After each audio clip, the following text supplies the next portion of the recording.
ओम शांति। अजय श्री बाबा मातु संग द्वारा सुनता मीठे मीठे बार बाबा सुनता की हानि सृष्टि ते हिन समय युग केड़ो तो हले संगम। हिन संगम युग ते आत्मायूं परमात्मा सां मिलन मनाईंदियूं। ये संगम युग केड़ो युग आ? भगवान सां मिलन मनाइण जो युग। माण्हू जो एॾे समय खां इंतजार कंदा आहिनि न, कॾहिं भगवान ईंदो, कॾहिं असां मिलंदासीं भगवान सां। त उहो समय हाणे हले थो। सृष्टि में द्वापर युग खां माण्हू भगवान खे यादि थो करे कि हे भगवान अचो असां सां कॾहिं मिलंदव अची करे। भगवान खे एॾो यादि कंदा आहिनि, एॾो सॾु कंदा आहिनि, एॾो रड़ियूं मारे मारे करे भगवान खे आह्वान कंदा आहिनि। त माण्हू सोचता बि आहिनि कॾहिं त भगवान ईंदो ई। जॾहिं लिखल आहे गीता में भगवान वक़्तु, त कॾहिं त भगवान मथां खां हेठि लहींदो ई आहे। त एॾो समय खां भगवान असांखे धीरज ॾे थो कि धीरज धरो, सुख जा ॾींहं ईंदा ईंदा।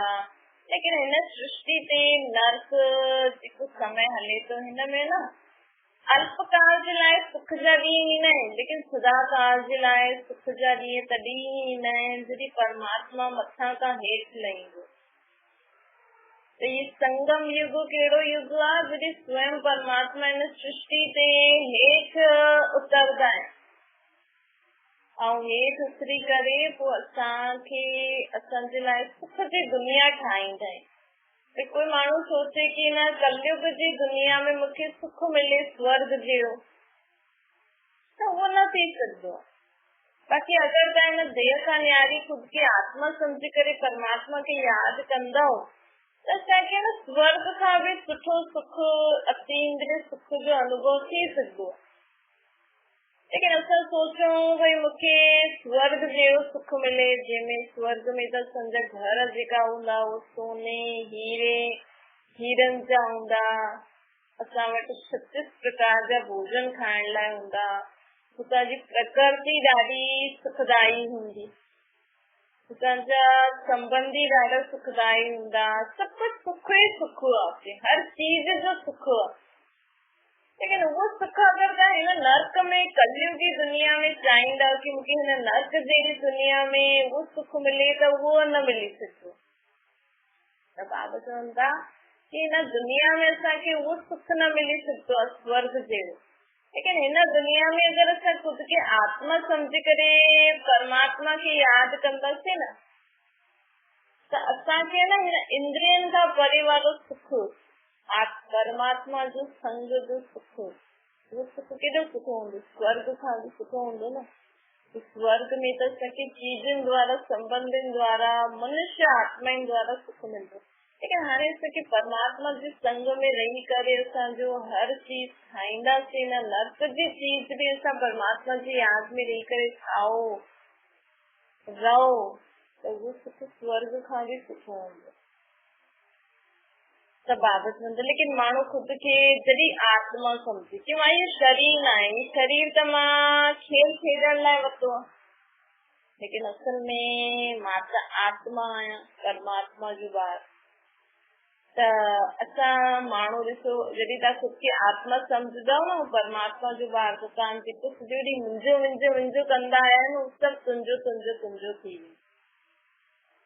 त मुंहिंजो कुझु आहे ई न, मुंहिंजे में ई त दुख आहे। अॼु ॿियनि जो अगरि असां सम्झूं त दुख न आहे, ॿिए असांखे कंहिं चीज ॾिनी यूज़ करण लाइ, ॿिए जी आहे उहा, ॿिए ॾिनी ते मुंहिंजी न, इहे जेको मुंहिंजो शब्द हूंदो आहे न, इहो ॾाढो दुखदाई हूंदो। अगरि असां देह जे संबंध, अगरि असां हिन सृष्टि ते, हिन 5 तत्वनि जी सृष्टि ते अगरि असां कहिड़ी चीज खे पंहिंजो सम्झंदा आहियूं न, त असांखे दुख थींदो आहे। हिन सृष्टि जे सभु विनाशी चीजूं आहिनि, ये शरीर बि तव्हांजो विनाशी अथव। अगरि तव्हां हिन शरीर खे बि पंहिंजो सम्झी करे यूज़ कंदव त तव्हांखे दुख मिलंदो। छो जो हिन शरीर में बि कॾहिं बीमारी, कॾहिं छा थो थिए, त माण्हुनि जो शरीर बि ठीकु न हूंदो आहे, त बि हुनखे दुख थींदो आहे कि अरे मुंहिंजो शरीर मुंहिंजे शरीर में कॾहिं असां चऊं तुंहिंजे शरीर में ईअं थियो त असांखे दुख न थींदो, लेकिन मुंहिंजो आहे न, मुंहिंजो चाहे था चओ मुंहिंजो पुटु आहे, मुंहिंजी धीउ आहे, मुंहिंजो पति आहे, मुंहिंजो फलानो फलानो, जाते मुंहिंजो हूंदो उते दुख हूंदो, ऐं जाते तुंहिंजो हूंदो आहे हुते दुख न हूंदो, हुते दया ईंदी आहे, रहम ईंदो आहे, उन्हनि जी मदद करण जी संकल्प ईंदा आहिनि। लेकिन उहो जेकी दुख जी भावना हूंदी आहे न, अर्थात हुन चीज ते ख़राब थियण, वो गुम थियण, वो टुटण जो जेको दुख हूंदो आहे उहो अलॻि ई हूंदो आहे। तव्हां सम्झो तव्हां पंहिंजी चीजुनि खे पंहिंजो सम्झी करे अगरि जंहिं ॾींहुं तव्हां भॻवान जी सम्झंदव उन ॾींहुं तव्हांखे दुख थियण ख़तम थी वेंदो। सम्झो तव्हांजे घर में जो बि सामान आहे, हिकु एग्जाम्पल खणी करे ॾिसो, जेके तव्हां मुंहिंजो चईंदा आहियो, भई अगरि असां सोचूं भई इहो मुंहिंजो रुमाल बि आहे न, त मुंहिंजे रुमाल में बि माण्हुनि खे ॾाढो मोह हूंदो, इहो मुंहिंजो रुमाल एॾो सुठो हुयो, गुम थी वियो, ऐं असां ईअं चयो भई असांखे केरु ॾिनो रुमाल, असां सोचियो भई उन मूंखे ॾिनो त हुई, लेकिन वीचारी मूंखे ॾिनो हुई सुठी रीति, लेकिन उहो गुम थी वियो, मुंहिंजो न हुयो, उनजो हुयो, लेकिन उहो गुम थी वियो, त असांखे एॾो दुख न थींदो आहे। हा थोरो बहुत थींदो आहे भई अरे हुनजी चीज गुम थी वई, हीअं लॻंदो आहे भई हुनखे वठी वियो, लेकिन जॾहिं सोचते न मुंहिंजो रुमाल गुम थी वियो, मुंहिंजी चीज गुम थी वई, त दुख थींदो आहे। त हिन खां त अॼु खां बाबा चवंदो जॾहिं बि मुंहिंजो शब्द अचे न तॾहिं मुख सां चइजो मुंहिंजो न आहे, इहा बाबा जो आहे, परमात्मा जो। तव्हांजो रुमाल बि गुम थिए न त बाबा तव्हांजो रुमाल गुम थी करे ॾिसो, एॾो हल्को थींदो, बाबा तव्हांजो ॿार फेल थी वियो, बाबा तव्हांजो ॿार ईअं करे आया, बाबा तव्हांजे घर में पैसो न आहे, बाबा तव्हांजे घर में चीज न आहे, ऐं उहे असां सोचूं बाबा मुंहिंजे घर में रोटी न आहे, मुंहिंजे घर में इहा चीज न आहे, मुंहिंजा ॿार फेल थी विया, मुंहिंजो सामान गुम थी विया, मूंखे एॾो दुख अची वियो, बाबा तव्हांजे ॿारनि खे दुख आयो, बाबा तव्हांजे घर में ईअं थी वियो, बाबा तव्हांजा ॿार लड़ाई झगड़ा कंदा रही, ॾिसो इहे शब्द चइण सां ई सोचण सां ई तव्हांखे लॻंदो भॻवान जो आहे, उहो ॼाणे हुनजो कमु ॼाणे, मां त जीअं मशीन आहियां, जीअं उहो मूंखे हलाए।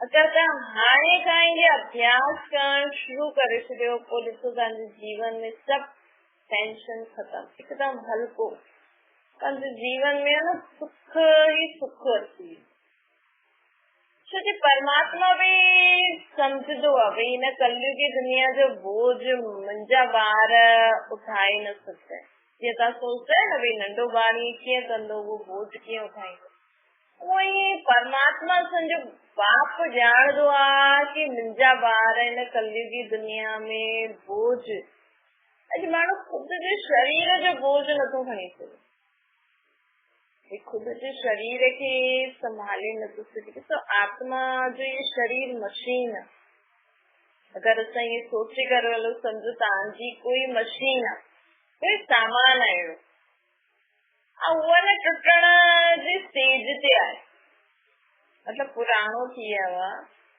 टुटी बि पियो आहे, लेकिन हले थो फर्स्ट क्लास, हुनखे हलायो त ठीक रीति ध्यान सां हलायो त हलंदो, तो समझदार व्यक्ति छा कंदो, अञा बि हुनखे पहिरियों रीति हलाईंदो, जीअं नयो हुयो कि हाणे इहे सोचे सम्झी करे हलाईंदो, ऐं लिमिटेड हलाईंदो, भई ख़राब थी वञे टुटी पए, जीअं मां हिनखे हलाए सघां थी, जेतिरो कमु वठी सघां थी ओतिरो वठंदो, संभाले करे ध्यान सां।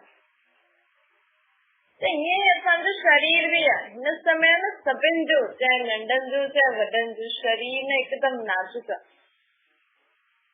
काम चलाऊ आहे, मतिलबु हाणे अगरि तव्हां पंहिंजे शरीर खे टेस्ट जे अनुसार रोटी न ॾियो, तव्हांखे जो सुठो लॻंदो आहे, जो स्वाद में सुठो आहे, जो ॾाढे ॾींहंनि जो रखियल आहे, लेकिन तव्हांजी स्वाद, तव्हांजे टेस्ट, तव्हांजी जीभ खे सुठो थो लॻे, अहिड़ो चीज पंहिंजे शरीर खे न ॾियो। पंहिंजे शरीर खे उहो ई चीज ॾियो जेको शरीर खे सूट करे, जेको शरीर खे ठीक ठाक करे, ताकि तव्हांजो शरीर एतिरो हली सघे कि तव्हां पंहिंजो कमु था करे सघो, पंहिंजो पेट था पाले सघो। अॼु परमात्मा असांखे चईंदो आहे हिन समय संगम युग ते भगवान चईंदो आहे न त शादियूं करो न ॿार पैदा करो। छो? हिकु त तव्हांजो शरीर तंदुरुस्त न आहे, ॿियो तव्हांजी आत्मा में बि शक्ति न आहे।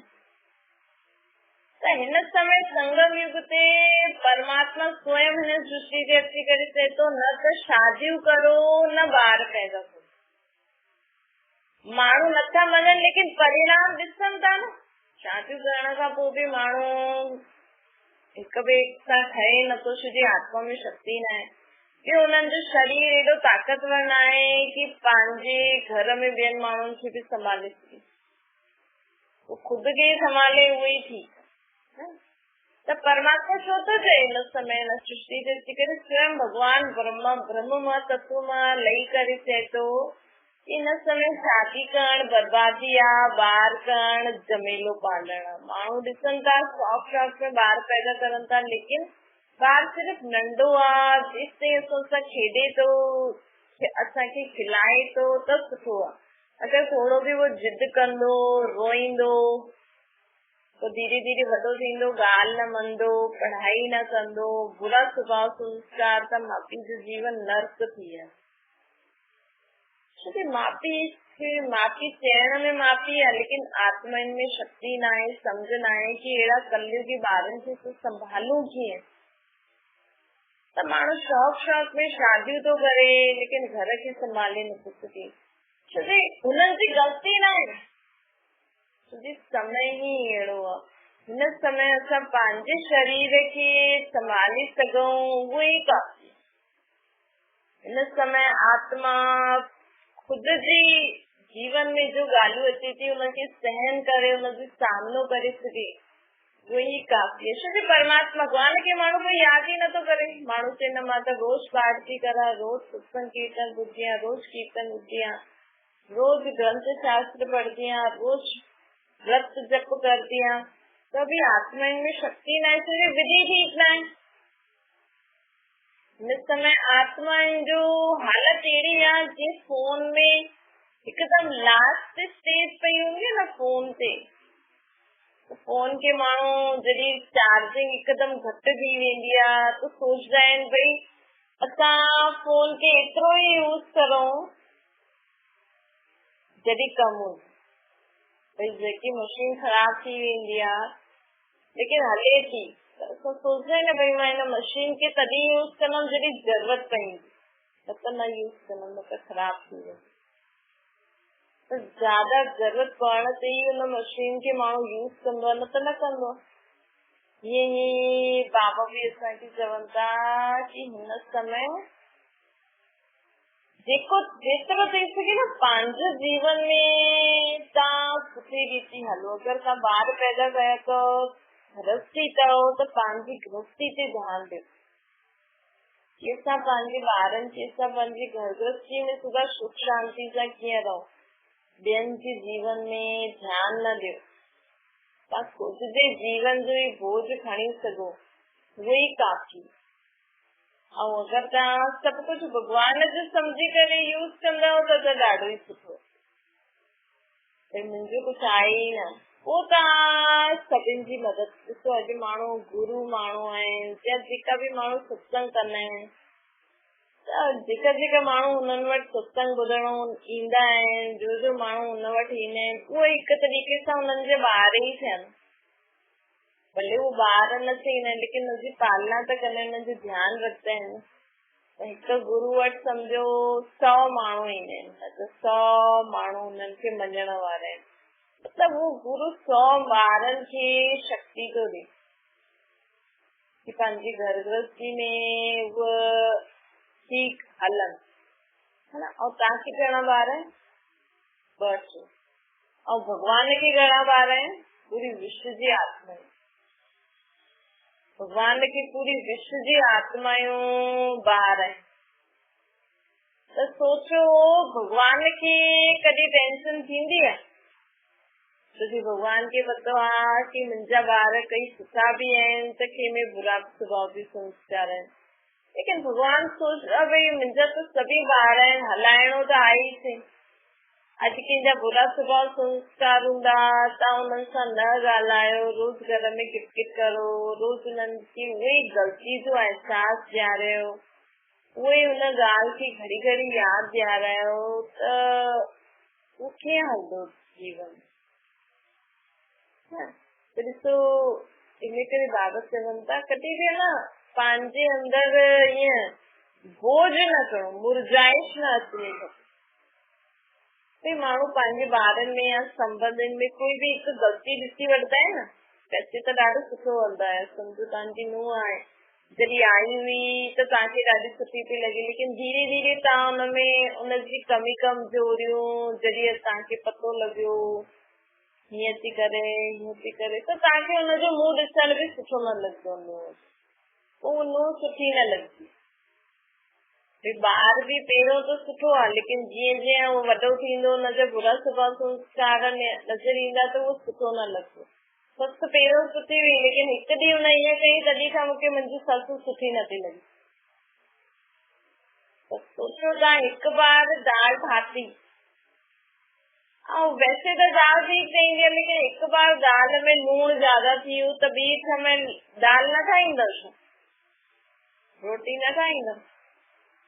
ध्यानु रखंदो न, ठीकु आहे हिनजो हिकु बार लूणु ज्यादा पइजी वियो त ॿियो बार असां ध्यानु रखंदासीं कि ज्यादा न पए।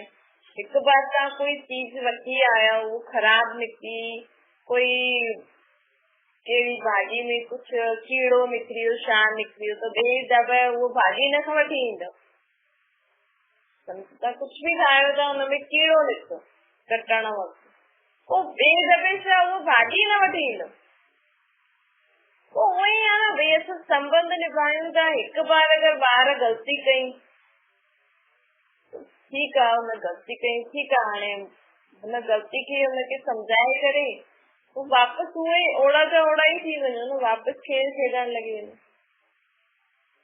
हिकु बार तव्हांजी नुंहुं कुझु चई, तव्हांखे कुझु ग़लति कई, ठीकु आहे, कोई ॻाल्हि कोन्हे, असां में बि कोई ग़लतियूं आहिनि, वापसि सां ओड़ो जो ओड़ो ई थी वञो। ॻाल्हि खे जेतिरो जल्दी भुलिजी वेंदा ओतिरो अॻियां वधो, हुनखे सम्झानी ॾियो।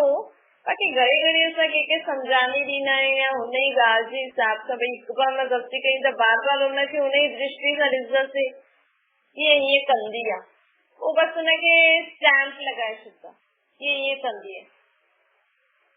हिकु बार थी वई, हाणे न कंदी, बसि असां हुनखे हुन नज़र सां ॾिसूं ई छो।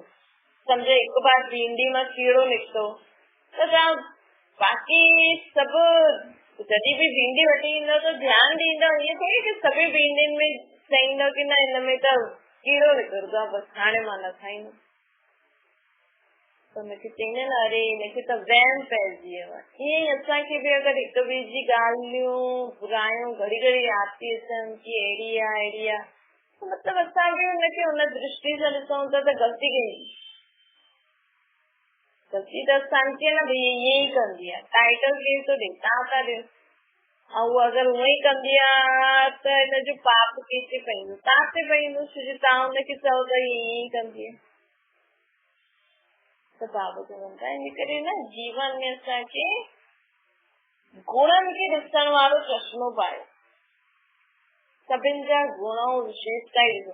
अच्छा चलो ठीकु आहे, हिकु बार तव्हांजी नुंहुं गड़बड़ कई, लेकिन हुन कॾहिं सुठो बि त कयो न, तव्हांजी मदद बि त कई हुई, उहो माण्हू खे यादि न रहंदो।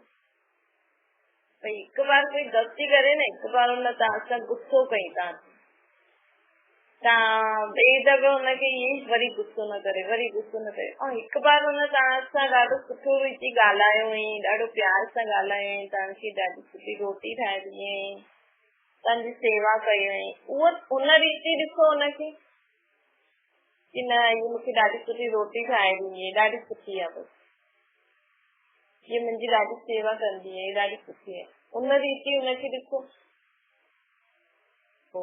गलती कई लेकिन बाबा चवनि गुणन के ॾिसण वारो चश्मो पाए छॾियो। जॾहिं तव्हांखे कंहिंजी कमी हिकु बार ॾिसण में, बुराई हिकु बार ॾिसण में तव्हां हुनखे हुन ई नज़र सां बार बार ॾिसो था त सोचो हुन तव्हांखां घणा बार सुठो कयो हूंदी। माण्हू चईंदा आहिनि कि पहिरियों त मूंसां ॾाढी सुठी हूंदी हुई लेकिन जॾहिं खां हिन ईअं कयो अथई न तॾहिं खां मूंखे सुठी न लॻी। मतिलबु हुनजे सॼी अच्छाइनि खे असां साइड में रखी करे हुन बुराई खे वॾो था मञूं ऐं हुन बुराई सां ई ॾिसूं था अॻियां खां हुन खां त ग़लती कंहिंजी असांजी आहे न भई। एॾी सारी अच्छाइयूं आहिनि। करेले खे असां ॾिसूं, करेलो कड़वो आहे लेकिन हुनमें फ़ाइदो केॾो आहे। अगरि असां सोचूं न करेलो कड़वो आहे कड़वो आहे कड़वो आहे लेकिन ऐं असां हुनजा फ़ाइदा न ॾिसूं त असां करेले जो फ़ाइदो वठी सघंदा आहियूं। ये असांखे जीवन में भी असांखे हिक ॿिए जी गुण, हिक ॿिए जी खूबियूं ई ॾिसण जो अभ्यास करो। कमी कमज़ोरियुनि खे न ॾिसो, हुननि में कड़ाहट न ॾिसो। ॾिसो करेलो ॾाढो सुठो एग्जाम्पल आहे।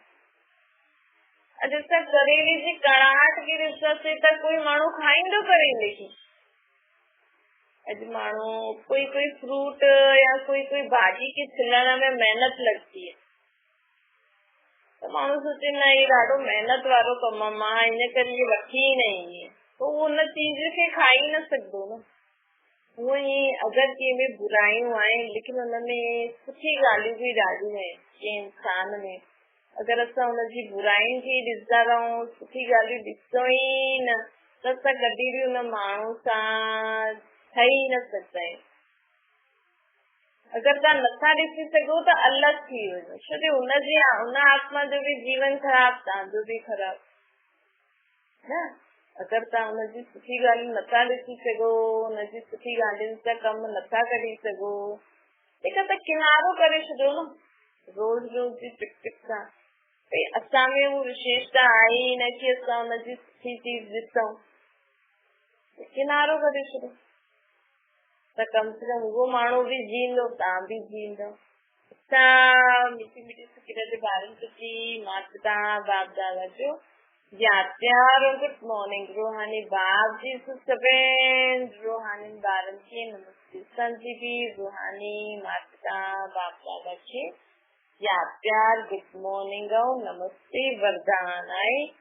बाबा चवनि था कि सहयोग जी भावना द्वारा रूहानी वायुमंडल ठाहिण वारा मास्टर दातार। बाबा चवनि था कि जी प्रकृति पंहिंजे वायुमंडल जे प्रभाव जो अनुभव कराईंदी आहे न। भई गर्मी हुजे त गर्मी लॻी आहे, ठंडी हुजे त ठंडी लॻी आहे। उहे असां बि न पंहिंजी सुठी सोच जो वायुमंडल ते प्रभाव हुजे। असां पंहिंजे घर में सदा सुठी सोच रखूं हिक ॿिए जे लाइ। मां सुखी आत्मा आहियां, मां शांत आत्मा आहियां, मां शक्तिशाली आत्मा आहियां, मां ख़ुशि रहण वारी आत्मा आहियां। हिन घर में सभु माण्हू सुठा ई सुठा आहिनि। हिन घर में सभु माण्हू शांत आहिनि, सभु मिली जुली करे रहण वारी आत्मायूं आहिनि, सभु परमात्मा जा ॿार आहिनि। तॾहिं असां इहे सोचंदासीं न पंहिंजे घर में, भई तव्हां हिक ॿिए जे बारे में बुराई त सोचो ई था, हे अच्छा ई सोचो कि सभु ॾाढा सुठा आहिनि, सभु ॾाढा सुठा आहिनि, सभु ॾाढा सुठा आहिनि। त इहे अच्छा ई सोचण सां असांजे घर जो वायुमंडल सुठो थी वेंदो, सभु ख़ुशि रहंदा। सम्झो तव्हांजे घर में रोज़ लड़ाई झगड़ो थींदो त हिन घर में कॾहिं कोई लड़ाई झगड़ो थींदो ई न। सभु शांत आहिनि, सभु मिली जुली करे रहण वारा आहिनि। ये संकल्प करण ई पंहिंजे घर जो वायुमंडल सुठो करणो आहे। इन सां ॿियनि आत्माउनि जी बि मदद मिलंदी आहे। लोग न इच्छा मात्र अविद्या जी स्थिति द्वारा सर्व जी इच्छाउनि खे पूर्ण करण वारा कामधेनु ठहनि। माण्हू अॼुकल्ह पंहिंजी इच्छाउनि अनुसार जीए थो, मुंहिंजी इच्छा आहे मां ईअं करां, मुंहिंजी इच्छा आहे त ॿियनि जी इच्छाउनि खे ॾिसे ई नथो। या छा था चाहिनि उनखे नज़र ई नथो अचे। या त की घर में मां चाहींदी मां ईअं करां ईअं करां ईअं करां, मां जी इच्छाऊं एॾियूं हूंदियूं आहिनि कि ॿार खे ॾिसे ई नथी कि ॿार छा थो चाहे। अॼु मां चईंदी मुंहिंजो ॿारु ईअं ठहे मुंहिंजे घर में ईअं थिए ऐं ॿारनि जी इच्छा हुजे हुनखे ॾिसनि ई नथा। सोचो अॼु असां अगरि ख़ुदि जी इच्छाउनि में ई रहंदासीं हीअं थिए त तॾहिं त अॼुकल्ह माउ पीउ ॿारनि सां ईअं घर में जो अहिड़ो वायुमंडल अहिड़ो थी वियो आहे न दुनिया में सभु पंहिंजी इच्छा अनुसार जीअण चाहींदो। कोई कंहिंसां कॉम्प्रोमाइज़ करे ई नथो, कोई कंहिंसां मिली जुली करे रहण ॾिसो त न मुंहिंजी इच्छा ईअं पूरी थिए। सभु चाहिनि था मां ठीकु आहियां, मां जो सोचां थी उहो थिए, मुंहिंजी इच्छा पूरी थिए त घर में बाक़ी ॼणा काॾे वञनि। त इन करे बाबा खे तो कामधेनु केरु हूंदी आहे? कामधेनु केरु हूंदी आहे? जो ख़ुदि जी इच्छाउनि खे ख़तम करे ॿियनि जी इच्छाउनि खे पूरन करण में लॻे। कोई अहिड़े माण्हू हुजे न ख़ुदि जी इच्छाऊं बि पूरी थी वेंदियूं आहिनि, लेकिन चइबो आहे कामधेनु। त अगरि कामधेनु ठहिणो अथव तव्हांखे, अगरि सभिनि जी कामनायूं पूरी करणी अथव त पहिरियों ख़ुदि जी कामनाउनि खे ख़तम करो। ओम शांति। बाबा खे यादि करो।